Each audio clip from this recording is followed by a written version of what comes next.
Assalamualaikum warahmatullahi wabarakatuh dan selamat pagi. Perkenalkan, nama saya Anggun Fian, NIM 23123030 dari Program Studi Bimbingan dan Konseling. Di sini saya akan membuat video pengganti UAS mata kuliah Teori dan Pendekatan Konseling.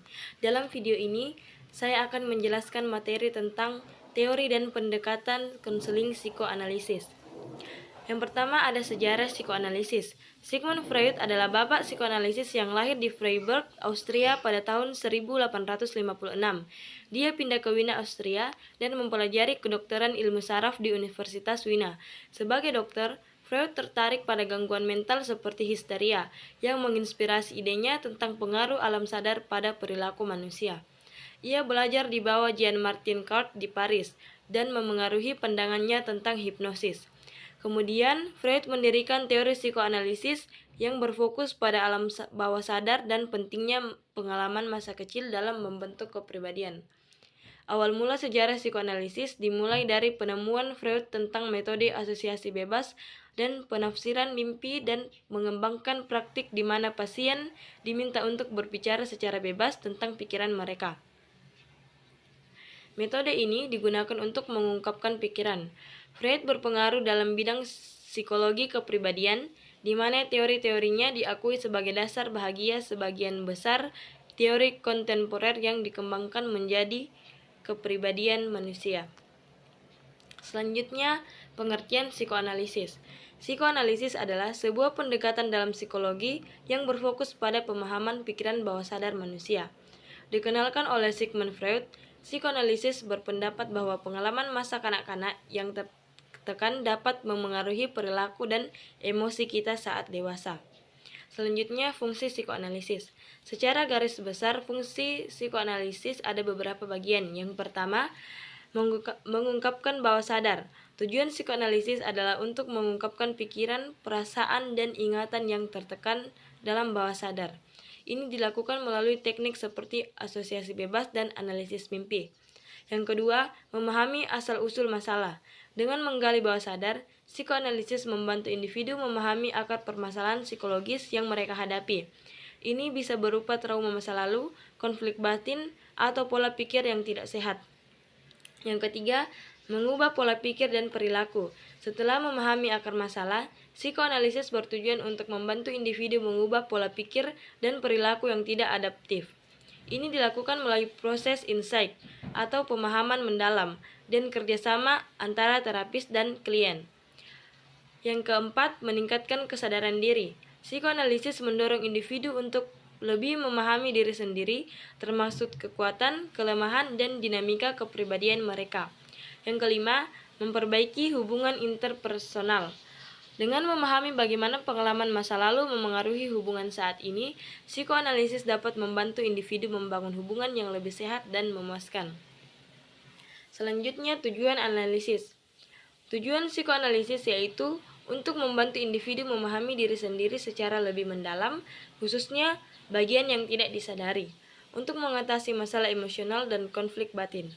Tujuan-tujuan utama dari psikoanalisis ada 5, yaitu yang pertama, membantu individu mengidentifikasi dan memahami pikiran serta perasaan tersembunyi di bawah kesadaran. Kedua, mengintegrasikan alam bawah sadar dalam kesadaran. Yang ketiga, mengatasi konflik dan kecemasan. 4, penyembuhan gangguan psikologis. Dan yang kelima, memperbaiki pola relasi dan perilaku. Selanjutnya, teknik-teknik psikoanalisis. Teknik psikoanalisis ada beberapa bagian, namun saya hanya akan menjelaskan mengenai teknik interpretasi.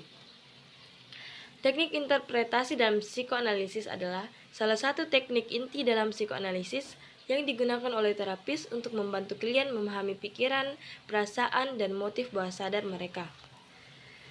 Ini melibatkan pemberian makna pada pikiran, mimpi, perasaan, dan perilaku klien. Tujuan utama interpretasi yaitu yang pertama, meningkatkan kesadaran, membantu klien menyadari pola pikir dan perilaku yang tidak disadari sebelumnya.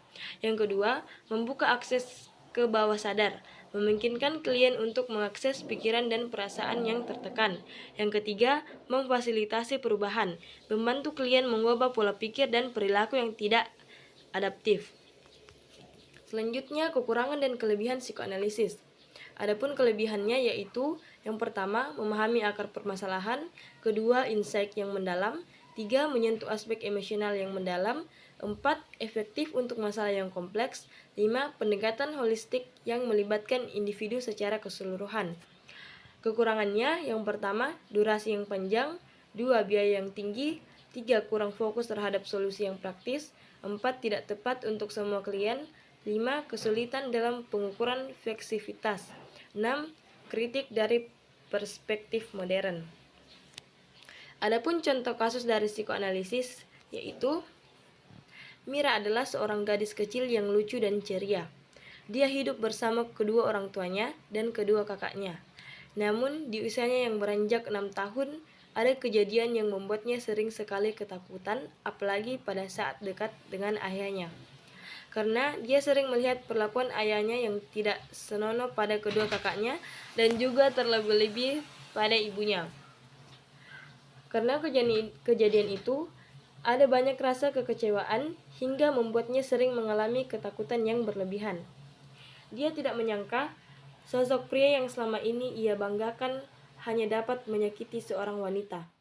Karena rasa sakit yang timbul dalam hatinya mulai merasuk ke dalam jiwa dan menjadikan dia trauma atau ketakutan yang berlebihan di bawah alam sadar akan sesuatu hal. Semenjak kejadian itu, akhirnya Mira mulai menutup dirinya terlebih pada seorang pria. Dan setiap ada pria yang mencoba mendekatinya, Mira selalu bersikap cuek dan seakan tak peduli pada perasaan mereka. Karena masih sering terbayang-bayang akan masa lalu yang dialami oleh ibu dan kedua kakaknya. Sehingga ia takut untuk menjalin hubungan dengan seorang pria dan lebih memilih untuk dekat dan menjalin hubungan dengan seorang wanita karena dia merasa adanya kepuasan dan kenyamanan batin bersama seorang wanita.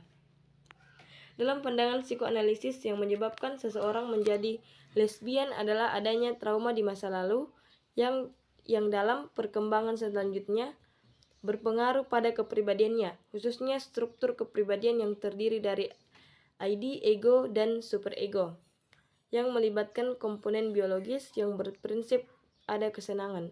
Ego merupakan komponen psikologis yang berprinsip pada kenyataan dan superego memiliki fungsi dan mekanisme sendiri. Selanjutnya, penerapan psikoanalisis di sekolah. Penerapan psikoanalisis di sekolah dapat dilakukan melalui yang pertama, proses konseling.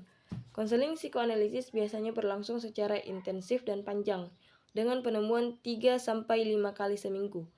Konselor akan membantu konseli untuk rileks dan bersikap netral. Yang kedua, teknik konseling. Konselor akan menggunakan teknik-teknik seperti pertanyaan, interpretasi, asosiasi bebas, dan dorongan. Yang ketiga, peran konselor. Konselor akan membantu konseli untuk mencapai kesadaran diri, ketulusan hati, dan hubungan pribadi yang lebih efektif. Yang keempat, metode konseling.